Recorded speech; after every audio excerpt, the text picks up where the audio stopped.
ദാവീദിന്റെ മകനും ഇസ്രായേൽ രാജാവുമായ സോളമന്റെ സുഭാഷിതങ്ങൾ.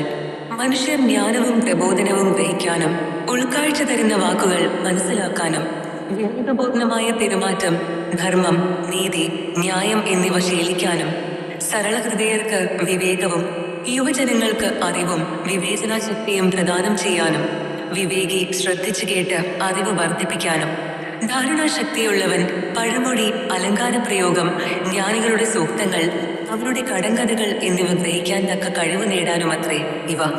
ദൈവഭക്തിയാണ് അറിവിന്റെ ഉറവിടം. ഭോഷന്മാർ ജ്ഞാനത്തെയും പ്രബോധനത്തെയും പുച്ഛിക്കുന്നു. ദുഷ്ടസമ്പർക്കം വെടിയുക.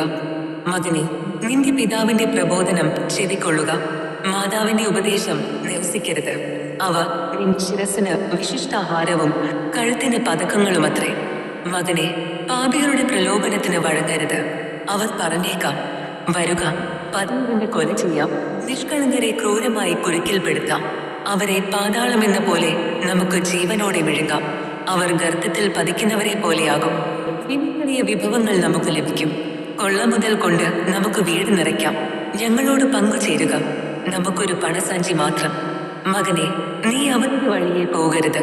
അവരുടെ മാർഗത്തിൽ നിന്ന് ഒഴിഞ്ഞു മാറുക. അവരുടെ പാദങ്ങൾ തിന്മയിലേക്ക് പായുന്നു. ചോര ചിന്താൻ അവർ വെമ്പൽ കൊള്ളുന്നു. പക്ഷി കാണുകെ അതിന് വലവയ്ക്കുന്നത് നിഷ്ഫലമാണല്ലോ. ഇവർ പതിയിരിക്കുന്നത് സ്വന്തം രക്തത്തിന് വേണ്ടിയാണ്. സ്വന്തം ജീവന് തന്നെ അവർ കെണിവയ്ക്കുന്നു. അക്രമത്തിലൂടെ നേട്ടമുണ്ടാക്കുന്നവരുടെ എല്ലാം ഗതി ഇതാണ്. അത് അവരുടെ തന്നെ ജീവനെ അപഹരിക്കുന്നു.